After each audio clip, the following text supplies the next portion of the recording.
Come here, Bron. You dumb?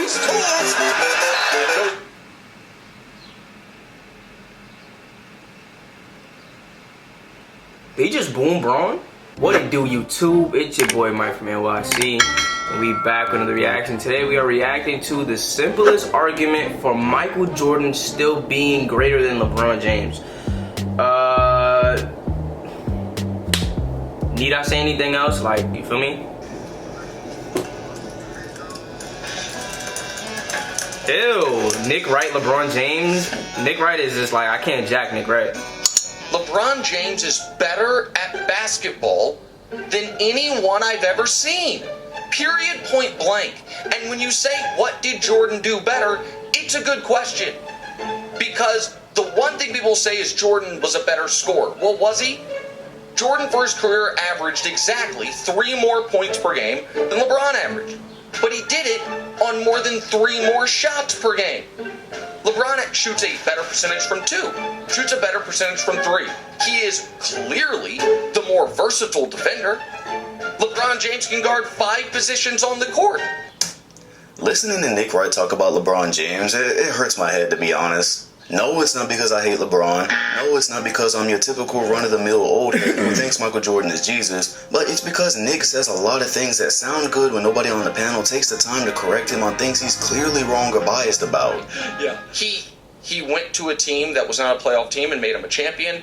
Left that team and they missed the playoffs. So, you're just gonna ignore every other factor that led to Miami missing the playoffs that year? Alright, cool. I'm not about to have a roasting session of Nick Wright, and honestly, I'm not even going to take the time to correct everything he says, because B-Sauls actually did a good enough job on that a while back. But what I am going to do is inject some simple, but needed common sense into this whole MJ-LeBron argument. This is really the simplest argument you're ever going to hear, and I don't know why it never comes up. Do you know what else never comes up? This awesome app that you've definitely never heard of that can help you get a front row seat to see players that haven't caught Michael Jordan yet. SeatGeek app pulls tickets from all over the web and has them in one place. Good transition, my boy. Encryption. Simple. So I did math. And on top of I'm just going to show you some really simple concepts that involve logic and math. And on top of that, until we get to the end, I'm not even going to mention championships once. I am going to mention them, but by the time I do, I have a feeling they won't be necessary to cement what I've already said. There seems to be this group of people out there that just want rings to go away when comparing their favorite players. Every single day I see NBA Twitter trying to diminish the greatest thing you can accomplish as a superstar franchise player. So we're going to play by that group's rules until the end, where I show how stupid that logic is. But for now, let's get started on this.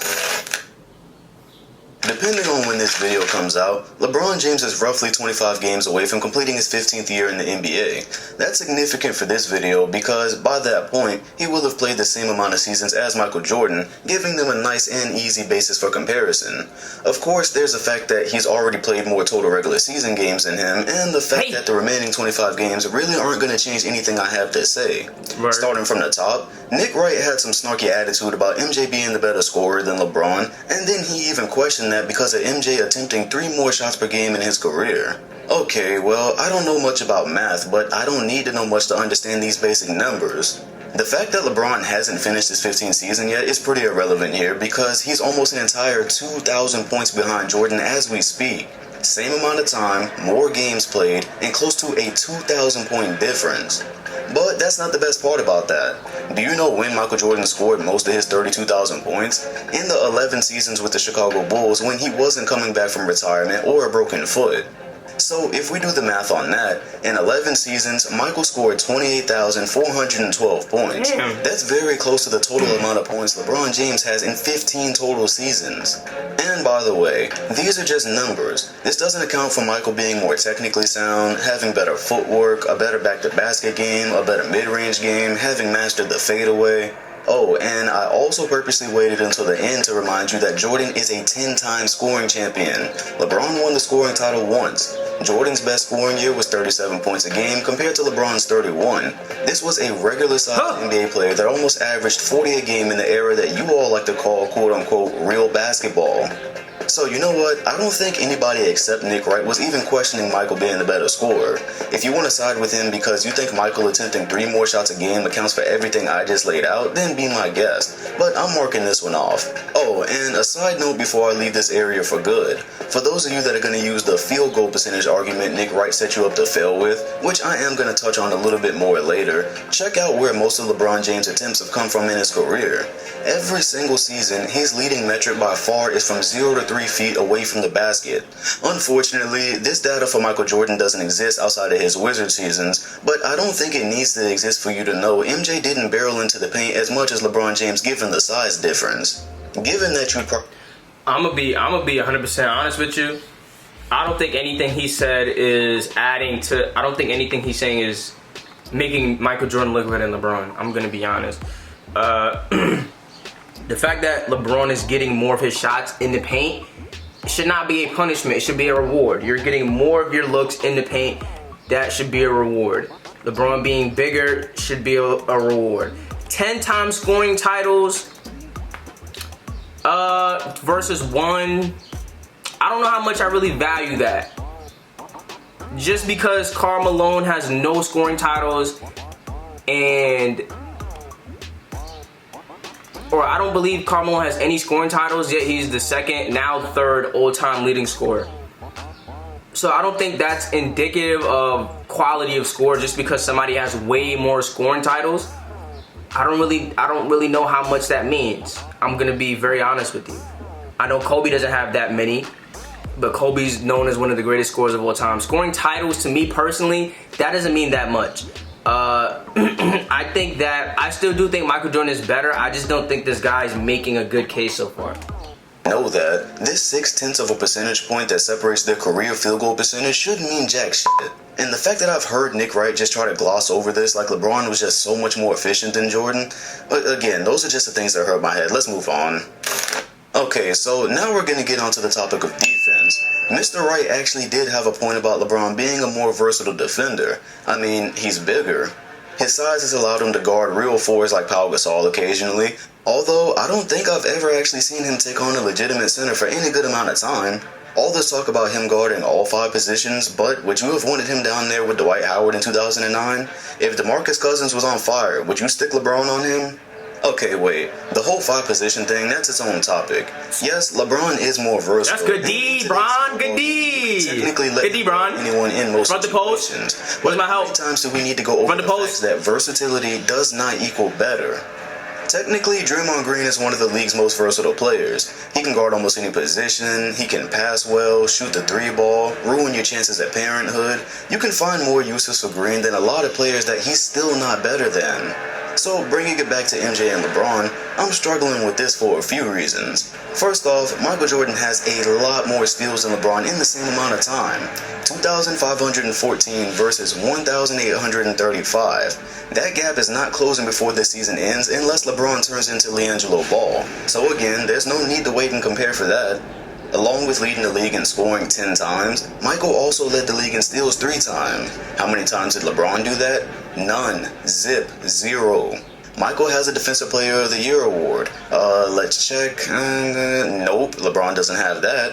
Michael has 9 defensive first-team selections. LeBron has 6. On top of everything I just said, LeBron is only 33 years old right now, and he's already quit playing defense as far as we can tell this season. So if we open up the good old basketball Bible and scroll down here, we can see that Michael actually made the defensive first team for every year that he played in the 90s, including when he was 34 years old in his last season with Chicago. So not only was he winning championships, not only was he winning scoring titles, but he was simultaneously playing both sides of the floor at a high level. Do you know how many passes we give today's superstars for not playing great defense because we know they're carrying an offense?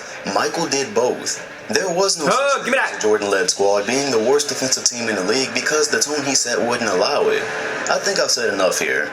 Also, if you're wondering about blocks, MJ currently has him by about 20, so it seems like LeBron is going to either tie or pass him this season. I think that means we can call that stat a wash, because there's not going to be a margin where we can just flat out say someone was way better regardless of what happens. Of course, LeBron has his signature chase down block he was better at, but the numbers are going to be pretty close there. So, to the point we're at now, we've established Michael as the clear better offensive player. You can go ahead and make a huge deal out of the 0.6 of a percentage point that separates their shooting if that's your cup of tea, but I don't think it's a strong argument, especially when you consider how many of those buckets were right at the rim because LeBron is a freight train. After all. Yeah, but you can't punish LeBron for being a freight train. Like, that's not something I can go for. Just because somebody is bigger and stronger, that is a contributing factor to being better at basketball. It is a contributing factor. If you're bigger, taller, faster, stronger, etc. Not saying LeBron is all of those things, but if you are all of those things, that is going to contribute to you being better at basketball.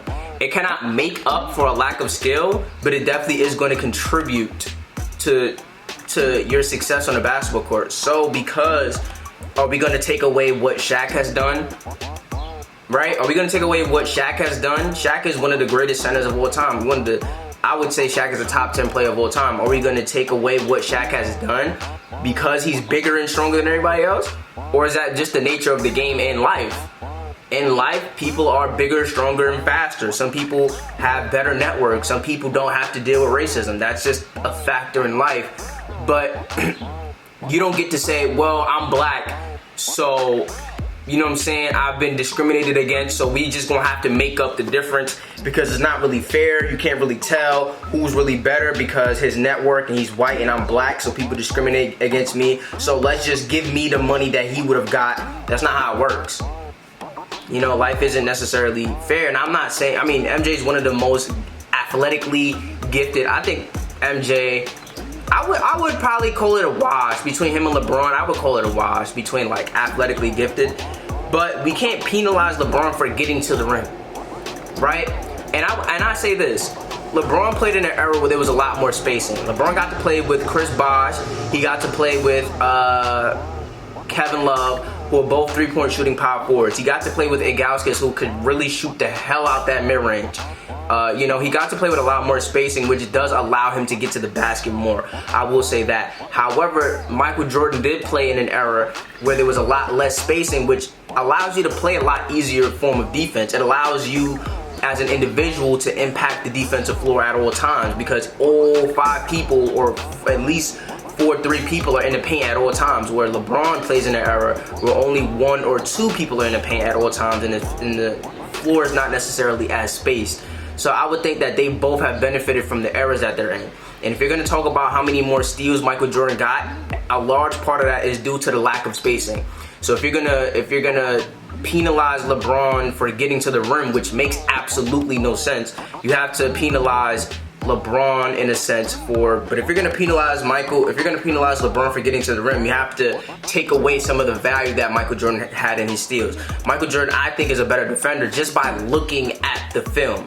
But if you're gonna take into context, LeBron getting to the rim at will as some type of punishment, it's indicative to an extent to the era that he played in. It's not necessarily as physical, there's not as much defense, but as an individual, it's harder to have a large impact on the defensive end of the floor.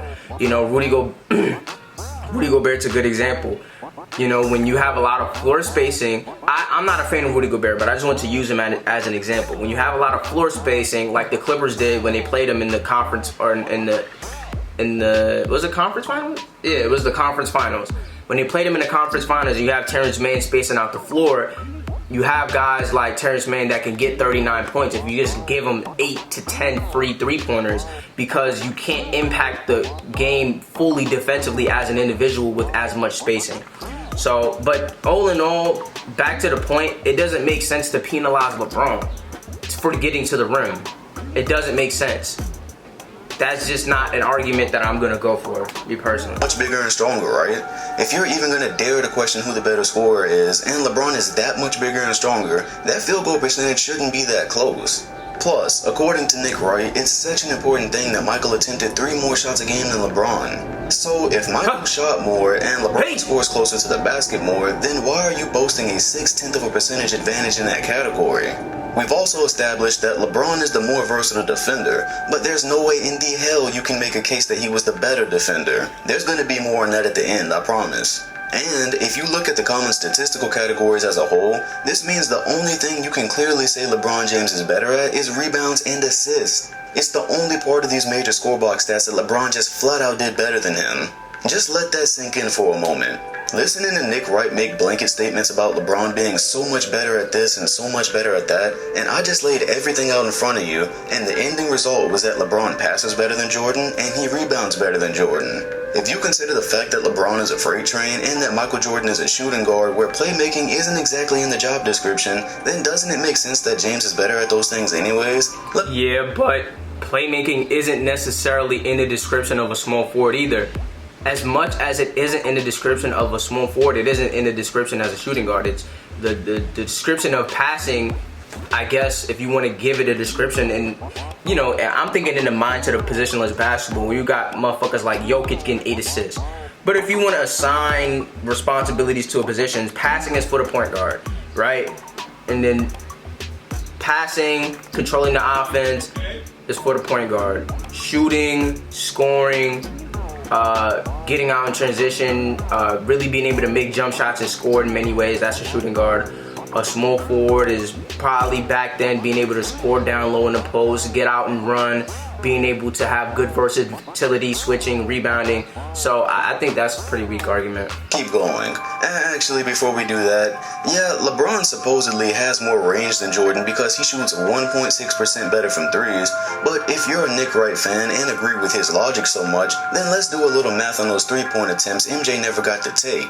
You know, since his 3-shot attempts per game was such a big deal, LeBron has taken more than twice as many three-pointers as Michael in these same 15 years, and he's made barely 1,000 more. So, Mike made 581 out of his 1,778 attempts. If you did the math to adjust for errors and gave Michael the green light to shoot three-pointers like... Yeah, but we can't selectively adjust for errors. We can't selectively adjust for errors. We can't say, okay, we're going to adjust for errors when it comes to three-point, but then we're not going to adjust for error when it comes to defense. As an individual, it is much harder to have an impact on the defensive end than it was back then in the day. You see all these clips of Michael Jordan making, mind you, great defensive plays. I'm not taking anything from him. He's making so many defensive plays. He's getting in the lane. He's helping the post. He's switching. He's rotating. He's getting to the rim. He's doing all these things. Nowadays, you can't do that because as soon as you leave your man, you leave a ooter, knockdown, bang. He's not missing. Like, oh, there's some dudes now in the league. Their sole purpose is to shoot. You didn't have that as much back then. Now you got a whole bunch of dudes. Pat Connaughton, bruh, don't even think about helping off Giannis. Knockdown, right? So it's much harder to have a defensive impact when it comes to steals and blocks. You know what I mean? If we're gonna adjust for error in any capacity, we have to adjust for error in all retrospect. You know what I mean? Because I think Jordan is a better scorer, but even though LeBron has more points, I think that's more due to the lack of a defensive emphasis. You know what I mean? So I think you have to adjust for error in all categories: rebounds, assists, everything. Everyone else today, according to the percentage he shot, he would have ended up with around 1,452 three-pointers, which is barely less than what LeBron has right now. But if you listen to Nick Wright, he'll have you thinking that LeBron is just a superior shooter from there because his three-pointers made are so much higher. It's all in the era, people. It's pretty simple. Players are taking way more three-pointers today than they did even 10 years ago.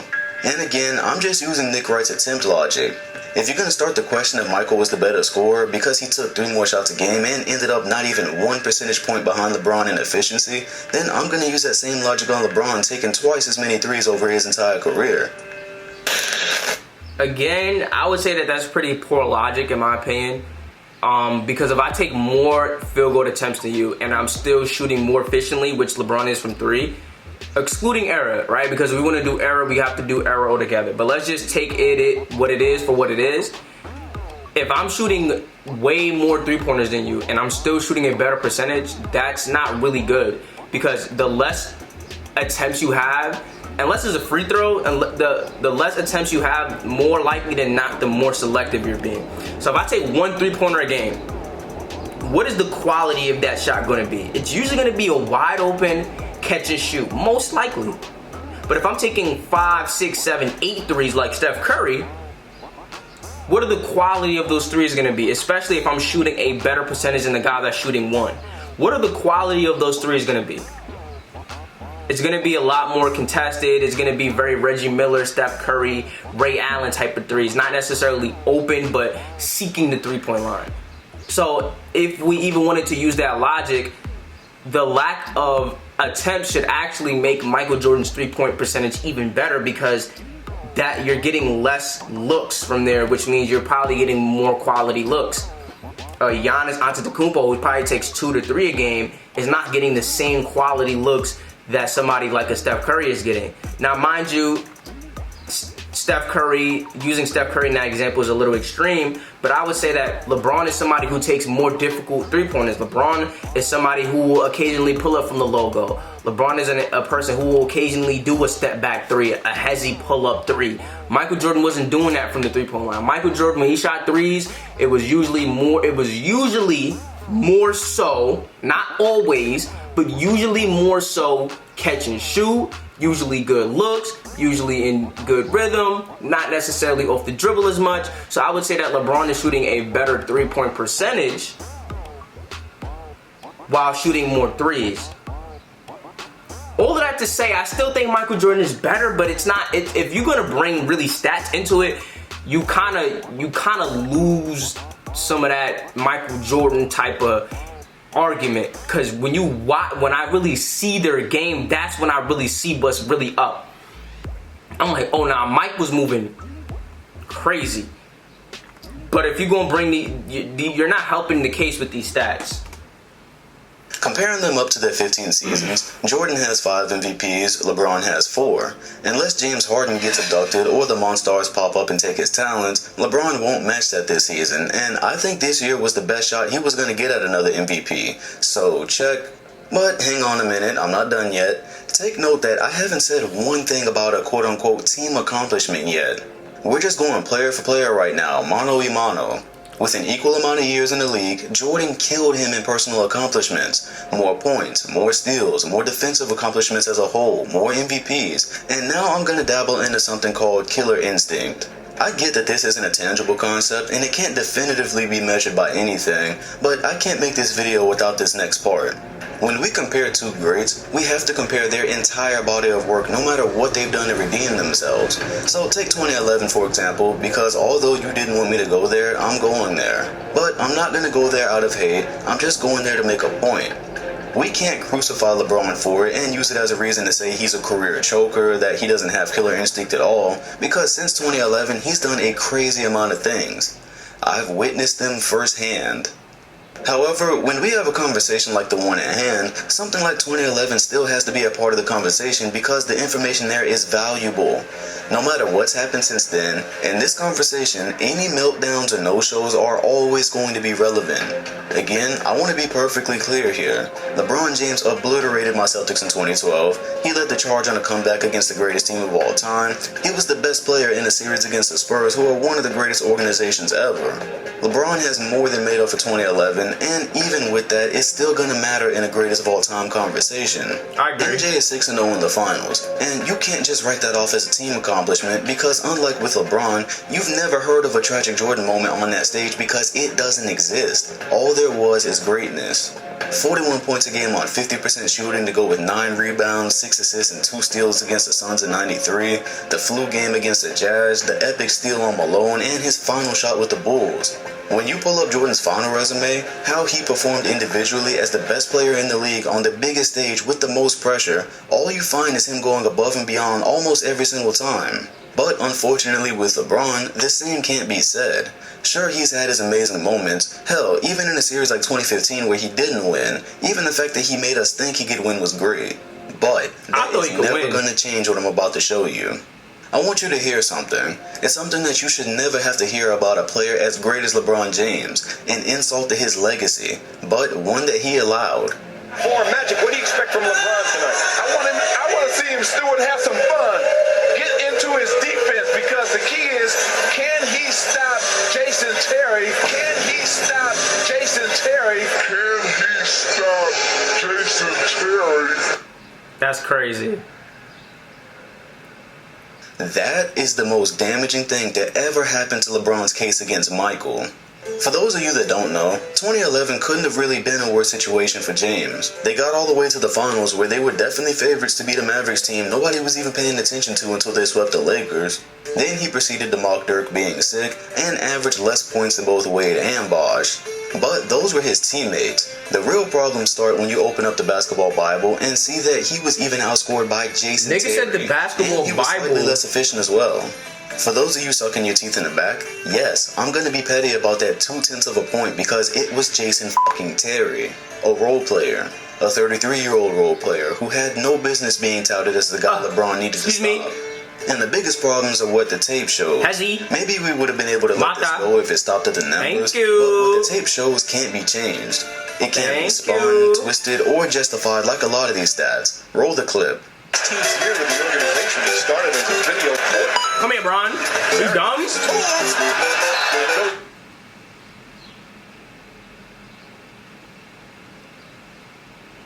They just boom Bron? I ain't gonna lie, my hands got a little bit dry. After seeing that, I need some lotion. Nah, we gotta run that back, cause that was, I ain't gonna lie, that was crazy. I ain't gonna sit up here and act like that never happened to Michael Jordan, but I don't think it ever happened in like a, man, I don't think that ever happened in a playoff situation. I ain't gonna lie to Michael Jordan. That's crazy though. That's not crazy. In and out.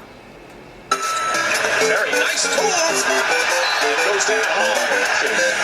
Even if you don't get around, there comes a point where you got to stop. Never matters. Oh, it's confident. Come back. Terry shot early. Just past the midway point of the fourth. Terry drive to the basket. Lights it up. Terry so many times in these playoffs. Terry the drive. Right at LeBron James. Terry, one dribble, ball percentage was extraordinary tonight. 56 for Miami, 56. Hud, Dirk. Terry wide open for three. It's been trying to get a pretty good ball. Shot clock at 5. Terry the drive, out to Kidd. Catch for three. Nah, LeBron is selling. Nah, LeBron really sold. LeBron really is selling a bag. Because the offense, I feel like is a little bit more forgivable. You not getting it done on offense. Everybody has their woes, I guess. But if you would have been able to win this finals, like, everything could have been swept under the rug. Everything could have been like, you feel me? LeBron averaged 18, but they won though. So what are you talking about? Like, niggas could have been on that, and I would have been on that. For Braun, like, I'd have been like, nah, they won. Like, chill, get off his body. Like, you on bad timing. But like, he's getting, I ain't gonna lie, in clutch moments, you getting blown by Jason Terry switch.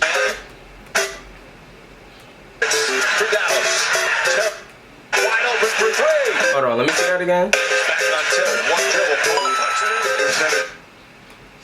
Now that's off a screen. Now that's off a screen. That don't really. But yeah, their defensive rotation did fuck up.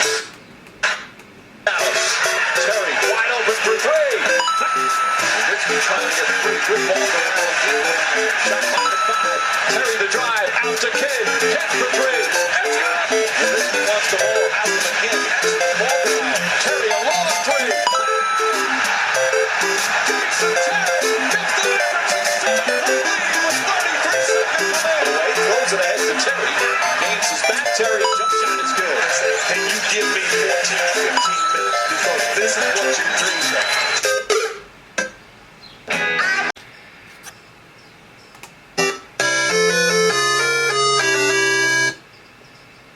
Do yourself a favor if you're a LeBron fan. When 2011 comes up in a GOAT conversation, do what Nick Wright did and just take the L. If he can do it, you definitely can. I had a fan on Twitter once try to convince me that this actually wasn't a bad series for James because he averaged 18, 7, and 6. Well, on top of the fact that those just weren't good numbers for a prime LeBron James in the finals, that just shows you didn't actually watch the series. His refusal to take charge on offense, the bad plays at crucial moments, and him getting beat off the dribble by Jason Terry. Nah, for me personally, it's really the defense though, I ain't gonna lie. Because the offense is kind of like, you can kind of forgive that to an extent. But it's really like in the playoffs, especially a lot of times, it's really just about pulling up them basketball shorts and really like locking in on somebody on defense and having Jason Terry do you in like that, like outscore you for the series, like is pretty unacceptable. And it's like me, the basketball fan, wants to be that type of guy to like add context, but there's no context for that. Like, and when we thinking about it in reference to Michael Jordan, like you never had to add no context like that. Well, you know, Dennis Johnson outscored Michael Jordan, but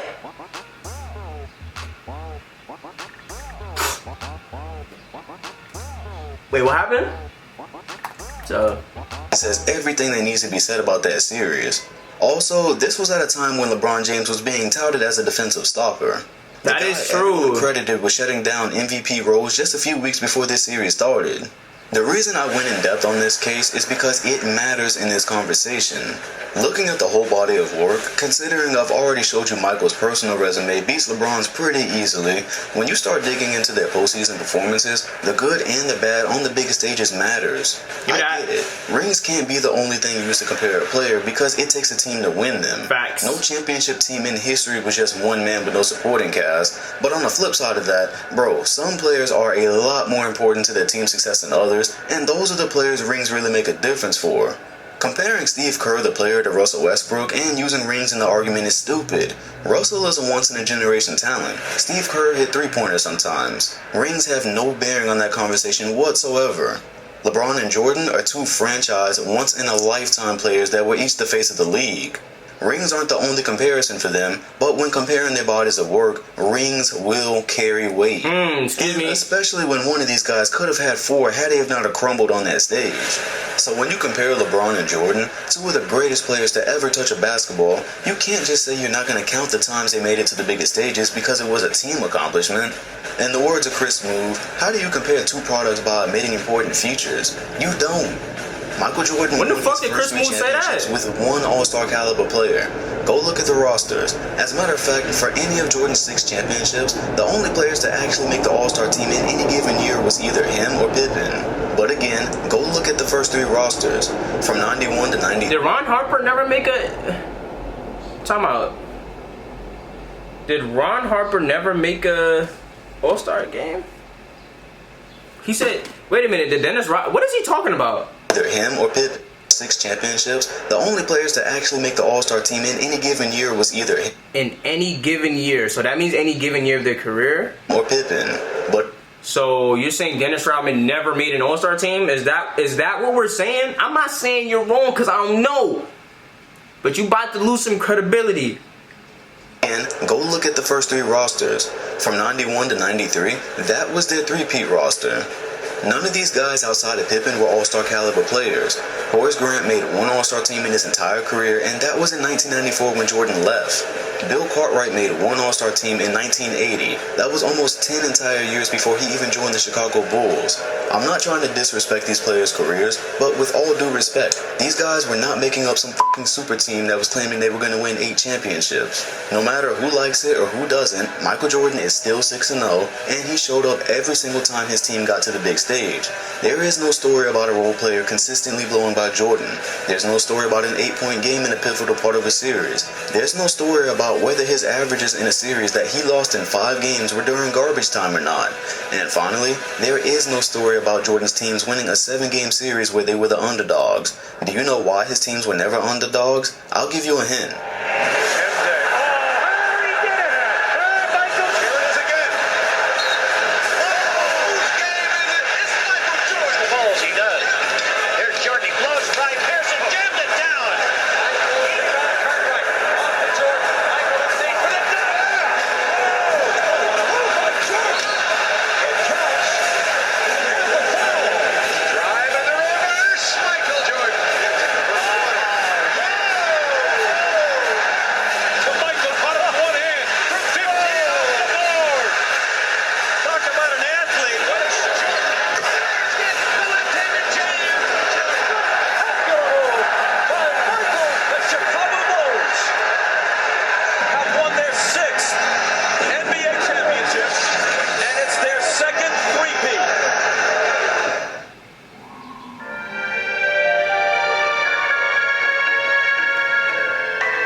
enjoyed the video, even though I disagree with most of what he said.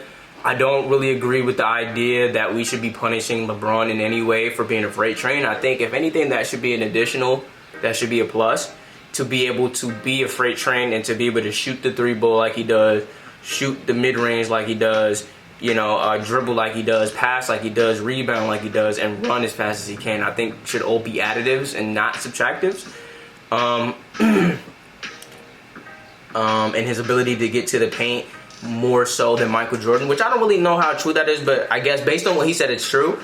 So if he is getting to the paint more than Michael Jordan, that should be an additional. I don't agree with the 3-point argument, because if you're getting more attempts up, especially that much more attempts, it means that you're likely taking more difficult type of shots.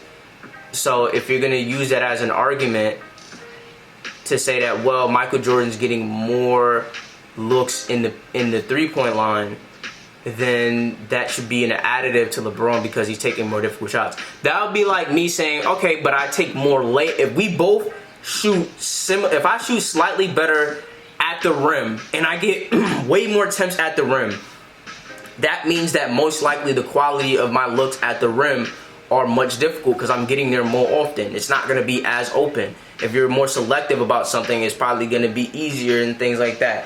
That Jason Terry argument, that was crazy though, I can't lie. I'm not saying that I think LeBron is better. I just think he did a poor job displaying that. Yeah.